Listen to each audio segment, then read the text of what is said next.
ধারণা করা হয় শেখ মুজিবের শরীরে ফার্স্ট ফায়ার করেন মেজর নূর।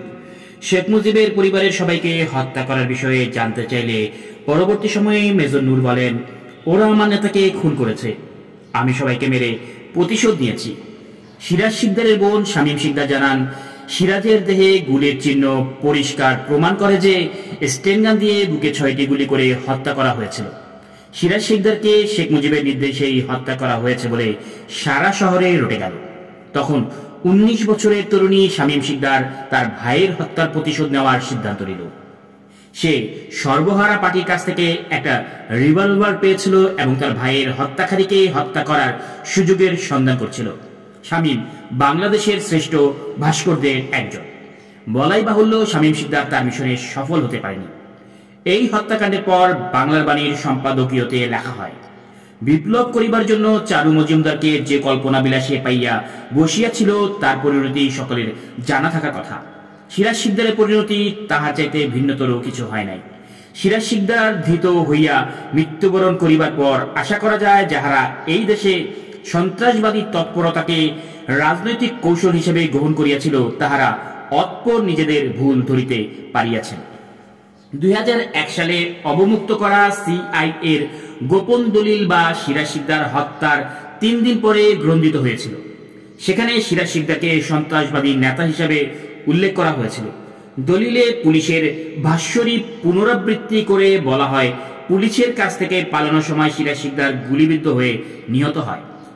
দলিলে উল্লেখ করা হয়, 28 ডিসেম্বর 1974 ঘোষিত জরুরি অবস্থার পরে সিরাজ শিকদারকে হত্যা সবচেয়ে নাটকীয় এবং উল্লেখযোগ্য ঘটনা। দলিলে আরো বলা হয়, সন্ত্রাসবাদী তৎপরতা বন্ধে সরকারের সামর্থ্যের সর্বোচ্চ ব্যবহার করে আরো বেশি ক্র্যাকডাউন করা উচিত।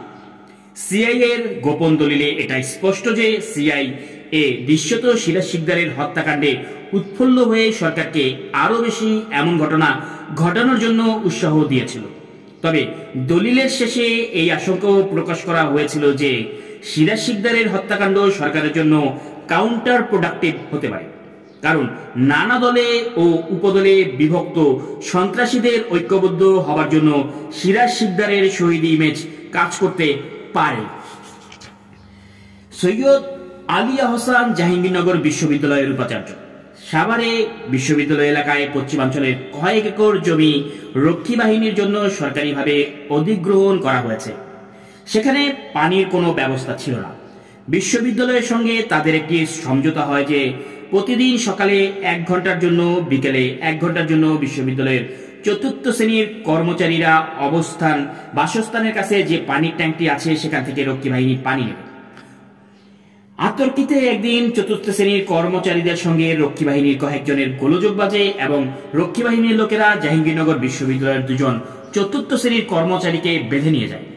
জাহাঙ্গীরনগর বিশ্ববিদ্যালয়ের ভিসির অফিস এর তীব্র প্রতিবাদ জানায়। ভিসি অফিসের তড়িৎ হস্তক্ষেপে লোক 2জন উদ্ধার পেল। সৈয়দ আলী আহসানের সাথে রক্ষী বাহিনীর 2জন অফিসার সৌজন্য সাক্ষাৎকারে এলেন। তারা উভয়ই সুদর্শন এবং আকৃতি ও অবয়বে অবাঙ্গালী বলে আলী আহসানের মনে হল। পরিচয় দেওয়ার পর সৈয়দ আলী আহসান জানলেন যে তারা 2জনই ভারতীয়, একজন কুর্গের, অপরজন মহারাষ্ট্রের। 6 ফেব্রুয়ারি 1974 রাত্রি ভোর না হতেই রক্ষী বাহিনী ব্রিটিশ বিরোধী স্বাধীনতা সংগ্রামী কমিউনিস্ট নেতা শান্তি সেনের স্ত্রী অরুণা সেনকে ঘুম থেকে তুলল। 1971 শান্তি সেন দেশের ভিতরে থেকেই পাক বাহিনীর বিরুদ্ধে এক বীরত্বপূর্ণ সংগ্রাম রচনা করেন। অরুণা সেনকে নিয়ে বাড়ির বাইরে এলে তিনি দেখতে পেলেন সেখানে তার পুত্রবধূ রিনাও রয়েছে।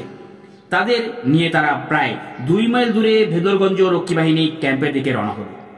রাস্তায় রিনার প্রতি তারা নানা রকম অশ্লীল উক্তি করছিল। ক্যাম্পে পৌঁছে দেখলেন সেখানে প্রতিবেশী কলিমুদ্দি, মুস্তফা, গোবিন্দনাথ ও হরিপদ ঘোষ রয়েছে। চেহারা দেখেই বোঝা গেল তাদের উপর গুরুতর দৈহিক নির্যাতন হয়েছে। বিশেষ করে কলিমুদ্দি ও মুস্তফাকে বেশি অসুস্থ দেখা গেল। কলিমুদ্দি, মুস্তফা 2 ভাই। এদের সংসারে আর কোনো সক্ষম ব্যক্তি নেই। অপরের জমি চাষ করে এরা কোনো মতে জীবিকা নির্বাহ করে। এদের রয়েছে স্ত্রী ও ছোট ছোট ছেলে মেয়ে।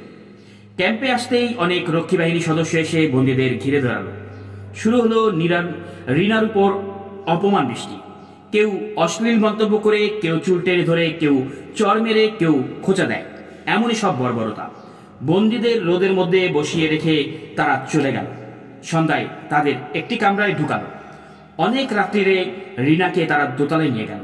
কিছুক্ষণ পরেই শোনা গেল রিনার হৃদয় বিদারী চিৎকার।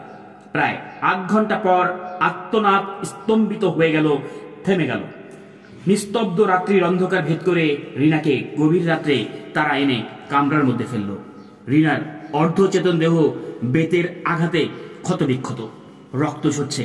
রিনার জ্ঞান ফিরলে পানি চাইল। রিনা আস্তে আস্তে কথা বলতে পারল। রাত্রি তখন ভোর হয়ে এসেছে। রিনাকে নির্যাতনের সময় দোতলায় ভেদরগঞ্জ ও ডামুড্ডার আওয়ামী লীগ সম্পাদকরা এবং এই 2 ক্যাম্পের ক্যাম্প কমান্ডাররা উপস্থিত ছিল। তারা শান্তি সেন ও চঞ্চল কোথায় আছে তাদের ধরিয়ে দিতে বলে এবং অস্ত্র কোথায় আছে জিজ্ঞাসা করে। রিনা কিছুই জানে না বলায় তাকে এমন সব অশ্লীল কথা বলে যা কোনো সভ্য মানুষের পক্ষে তো বলা তো দূরের কথা, কল্পনা করাও সম্ভব নয়।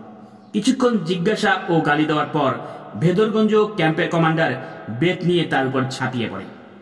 এলোপাতাড়ি এমনভাবে পিটাতে থাকে যে পরপর 3খানা ব্যাট ভেঙে যায়। আবার জিজ্ঞেস করে শান্তি সেন ও চঞ্চল কোথায়, অস্ত্র কোথায়। রিনার একই উত্তর। ক্ষিপ্ত হয়ে রিনাকে তারা সিলিং এর সঙ্গে দড়ি দিয়ে ঝুলিয়ে দেয় এবং 2 কমান্ডার 2 দিক থেকে একসঙ্গে চাবুক চালাতে থাকে। মারার সময় রিনা বলেছিল, আমাকে এভাবে না মেরে একেবারে গুলি করে মেরে ফেলুন। জবাবে তারা বলে, সরকারের একটা গুলির দাম আছে, তোকে 7 দিন ধরে পিটিয়ে মেরে ফেলব।